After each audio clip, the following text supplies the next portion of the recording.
Voici l'audio du commentaire concernant 1 Jean, chapitre 5, les versets 9 à 15. Si nous recevons le témoignage des hommes, le témoignage de Dieu est plus grand. Car voici le témoignage de Dieu, c'est qu'il rend témoignage à son Fils. Celui qui croit au Fils de Dieu a ce témoignage en lui-même. Celui qui ne croit pas Dieu le fait menteur, puisqu'il ne croit pas au témoignage que Dieu a rendu à son Fils. Et voici ce témoignage. Dieu nous a donné la vie éternelle, et cette vie est en son Fils. Celui qui a le Fils a la vie. Celui qui n'a pas le Fils de Dieu n'a pas la vie. Cela, je vous l'ai écrit, afin que vous sachiez que vous avez la vie éternelle, vous qui croyez au nom du Fils de Dieu. Voici l'assurance que nous avons auprès de lui. Si nous demandons quelque chose selon sa volonté, il nous écoute. Et si nous savons qu'il nous écoute, quoi que ce soit que nous demandions, nous savons que nous possédons ce que nous lui avons demandé. Commentaire. 1 Jean chapitre 5, les versets 1 et 2. Quiconque croit que Jésus est le Christ est né de Dieu, et quiconque aime celui qui l'a engendré, aime aussi celui qui est né de lui. À ceci, nous reconnaissons que nous aimons les enfants de Dieu, car nous aimons Dieu et que nous pratiquons ses commandements. Il est vrai qu'en donnant ta vie à Jésus, il te donne la vie éternelle. Il est aussi vrai que si tu n'agis pas selon ses commandements, tu peux passer à côté de ta vie éternelle. Dis-toi que tout dépend de ta manière de vivre avec ou sans ce que ton Seigneur demande, qui déterminera ta vie future. Le retour du Seigneur est proche. Est-ce que tu prendras la chance de jouer avec ce moment crucial? Et même si tu n'es pas là pour l'enlèvement, que le Seigneur t'a redemandé ton âme, es-tu sûr de ton lieu de résidence éternelle? Pense-y. Ne joue pas avec ta destinée. Ne joue pas avec le Seigneur. Ne sois pas gambler. 2 Corinthiens chapitre 5, verset 10.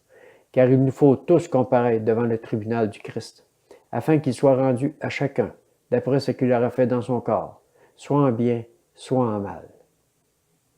Verset 12. Celui qui a le Fils a la vie. Celui qui n'a pas le Fils de Dieu n'a pas la vie. Avoir le Fils, avoir sa vie, avoir ses commandements, avoir ses paroles et lui obéir. C'est cela avoir le Fils. C'est cela aimer le Fils. C'est cela être sûr de sa destinée. Jean chapitre 15, verset 12. Voici mon commandement. Aimez-vous les uns les autres comme je vous ai aimés. C'est cela son joug qu'il nous donne. Aimer comme il nous a aimés. Et de là, tu as le Fils. Tu vis comme le Fils. Tu détiens sa vie, car c'est le commandement qu'il t'a donné. Et si ce commandement n'est pas observé, comment peux-tu dire aimer Dieu? Aimer Jésus qui a donné sa vie par amour pour toi, pour ton prochain, pour tous ceux et celles qui regardent à lui, qui espèrent en lui. Alors si ta vie n'est pas conforme à l'amour et au pardon, qu'espères-tu de ta vie future? Tu désobéis et tu crois être récompensé? Jean chapitre 15, verset 6.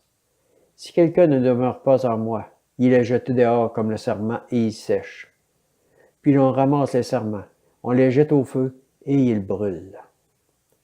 Romains chapitre 13, verset 8 à 14. Ne devez rien à personne, si ce n'est de vous aimer les uns les autres. Car celui qui aime les autres a accompli la loi. En effet, les commandements, tu ne commettras pas d'adultère, tu ne commettras pas de meurtre, tu ne commettras pas de vol, tu ne rendras pas de faux témoignages, tu ne convoiteras pas, et tout autre commandement se résume dans cette parole. Tu aimeras ton prochain comme toi-même. L'amour ne fait pas de mal au prochain. L'amour est donc l'accomplissement de la loi. D'autant que vous savez en quel temps nous sommes. C'est l'heure de vous réveiller enfin du sommeil. Car maintenant le salut est plus près de nous que lorsque nous avons cru. La nuit est avancée, le jour approche. Dépouillons-nous donc des œuvres des ténèbres et revêtons les armes de la lumière. Marchons honnêtement, comme en plein jour, sans excès de table ni de boisson, sans luxure ni dérèglement, sans discorde ni jalousie. Mais revêtez-vous du Seigneur Jésus-Christ et ne vous mettez pas en souci de la chair pour en satisfaire les convoitises. 1 Corinthiens chapitre 13, versets 1 à 7. Quand je parlerai les langues des hommes et des anges, si je n'ai pas l'amour, je suis du bronze qui résonne ou une cymbale qui retentit. Et quand j'aurai le don de prophétie, la science de tous les mystères et toute la connaissance, quand j'aurai même toute la foi jusqu'à transporter des montagnes, si je n'ai pas l'amour, je ne suis rien. Et quand je distribuerai tous mes biens pour la nourriture des pauvres, quand je livrerai même mon corps pour être brûlé, si je n'ai pas l'amour, cela ne me sert de rien. L'amour est patient, l'amour est serviable, il n'est pas envieux, l'amour ne se vante pas, il ne s'enfle pas d'orgueil, il ne fait rien de malhonnête, il ne cherche pas son intérêt, il ne s'irrite pas, il ne médite pas le mal, il ne se réjouit pas de l'injustice, mais il se réjouit de la vérité.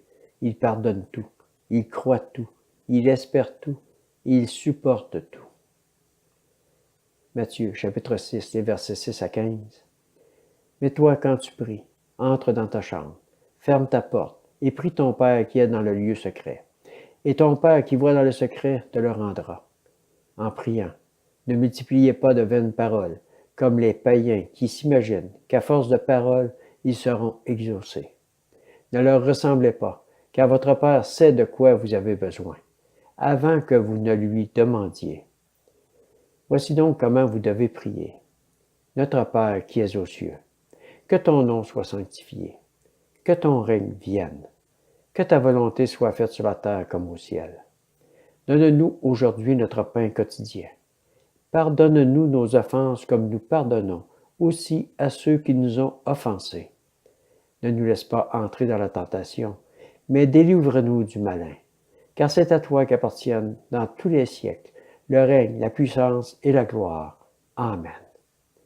Si vous pardonnez aux hommes leurs fautes, votre Père céleste vous pardonnera aussi. Mais si vous ne pardonnez pas aux hommes, votre Père ne vous pardonnera pas non plus vos fautes. Que dire de plus que « Seigneur, pardonne-nous. Seigneur, aide-nous. Seigneur, enseigne-nous à aimer et à pardonner sans rien retenir. » Celui qui a le Fils a la vie. Celui qui n'obéit pas au Fils n'a pas la vie, et la colère de Dieu demeure sur lui. Jean, chapitre 3, verset 36. Celui qui croit au Fils a la vie éternelle.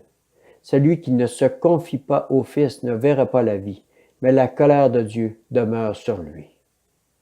Luc, chapitre 6, verset 46.